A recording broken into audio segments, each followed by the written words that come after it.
Why were three college athletes escorted out of a diner in handcuffs on a sunny Saturday morning? 10 minutes earlier, they thought picking on a disabled girl would be funny.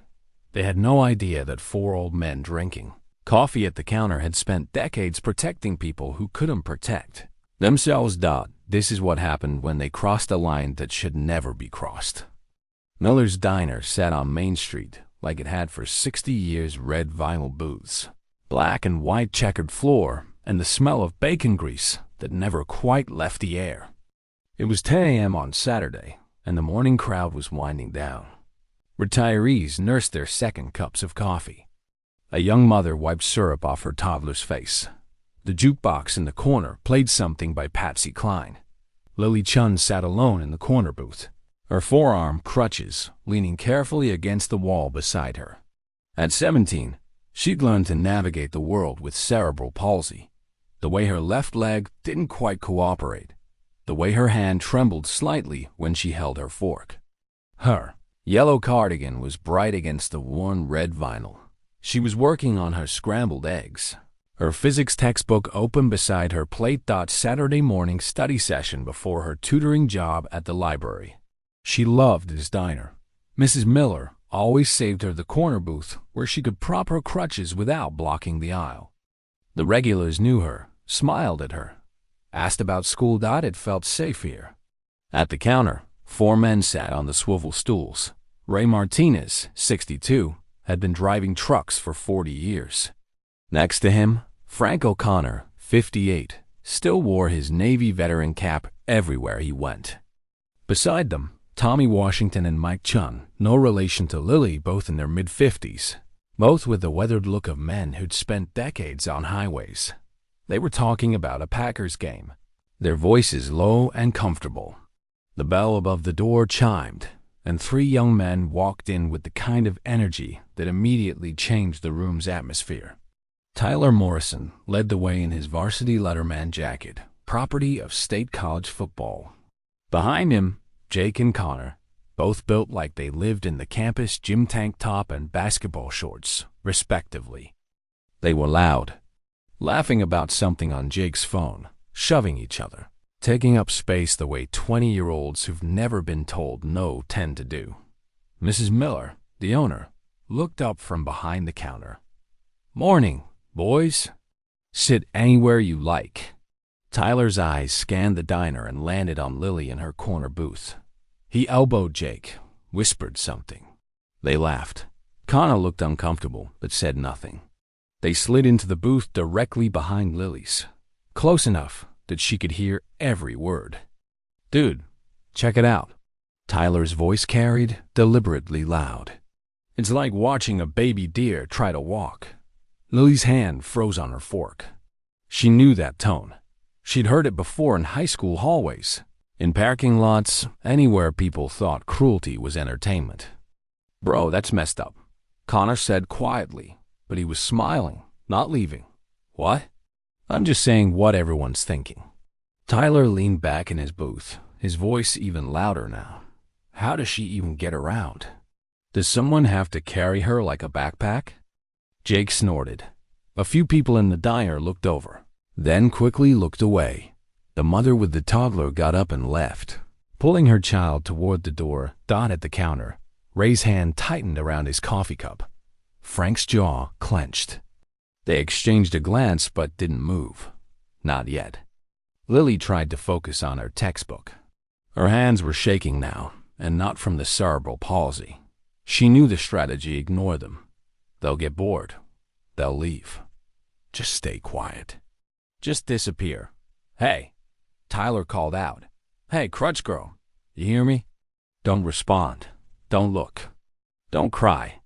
Tyler stood up. Jake followed. They walked over to her booth and stood there, looking down at her. "We're talking to you. It's rude to ignore people. Please leave me alone," Lily said quietly, her eyes fixed on her plate. "Please leave me alone." Tyler mimicked in a whiny voice. "What's wrong? Can't take a joke? You're in public, sweetheart. You're gonna get stared at." He reached out and flicked one of her crutches. It clattered to the floor with a loud bang that made everyone in the diner jump. Oops, Tyler laughed. Butterfingers. Oh, wait, you probably have that problem too, right? Jake bent down, picked up the crutch, but instead of handing it back, he held it away from her. You want this? Come get it. Lily's eyes filled with tears. Please. I need that dot, then come get it. Jake taunted, holding it just out of reach. That's when Tyler did it. He reached out and slapped the back of Lily's head. Not hard enough to really hurt, but hard enough to humiliate. Hard enough to show he could. What are you gonna do about it, cripple? The diner went completely silent. Even the jukebox seemed to stop, though it was probably just everyone holding their breath. Lily sat there, frozen, tears running down her face, her remaining crutch still against the wall, out of reach without the other one. Tyler was smiling. Jake was laughing. Connor looked sick but said nothing. Mrs. Miller had her hand on the phone, ready to call the police. But she was 72 and 5 feet tall. The other customers looked down at their plates. A businessman near the window pretended to check his phone. Everyone saw. Nobody moved. This is how it happens. How people watch evil unfold and convince themselves it's not their business. How silence becomes complicity. If you're heartbroken watching someone vulnerable being targeted, please like and subscribe to support stories that remind us why we must never look away when someone needs help. 4 bar stools scraped against the floor at exactly the same time. Ray, Frank, Tommy, and Mike stood up from the counter and walked over with the kind of calm that is more terrifying than rage. They'd all been young men once. They'd all seen combat or bar fights or highway accidents. They'd all learned the difference between strength and cruelty. Ray spoke first. His voice was quiet, measured, and absolutely final. Give the girl her crutch. Tyler turned, sizing them up. 4 old guys, probably in their 60s. He had youth, muscle, backup, or what, Grandpa? Frank stepped forward. His Navy veteran cap sat perfectly straight on his head. Son, I've broken up fights in Kandahar. I've pulled people from burning vehicles. And I've watched good people die because bad people thought they could do whatever they wanted. His voice never rose above conversational. Give her the crutch. You gonna make me? Jake said, still holding it, trying to sound tough, but his voice cracked slightly. Mike, who happened to be Korean-American like Lily, though they weren't related, spoke in Mandarin first, directly to Lily. Little sister, it's okay now. We're here. Then, in English, nobody touches her again. Tommy, the quietest of the 4, simply pulled out his phone and started recording "Keep going, boys." I'm sure your college's athletic department would love to see this. I'm sure your parents would be real proud. Let's make you famous. The color drained from Tyler's face. We were just joking around. You hit her, Ray said flatly, in front of witnesses. That's assault, on a minor, on a disabled minor. He pulled out his phone. Anchorage PD has a station 3 blocks away. Should I call? Or are you 3 going to apologize, pay for her breakfast, and leave before I change my mind about letting you walk out of here? Connor finally found his spine. Tyler, dude, we need to go. Now. Yeah, listen to your friend, Frank said, stepping closer. 6'2", even at 58, even with the gray beard. Because here's what happens next if you don't. I call my nephew. He's the sheriff. Tommy here sends that video to your school. Ray calls his daughter. She's a prosecutor. And Mike makes sure every diner, every business, every place in this town knows your faces. Jake dropped the crutch. It clattered on the floor again. Pick it up. Mike said coldly. Pick it up and hand it to her properly. And apologize. Jake picked up the crutch with shaking hands and held it out to Lily. I'm sorry. Say her name, Ray demanded. Look at her and say her name. I don't know her, then ask her. Frank snapped. What's your name? Jake stammered. Lily, she whispered, I'm sorry, Lily. Tyler pulled out his wallet, threw $40 on the table. We're leaving.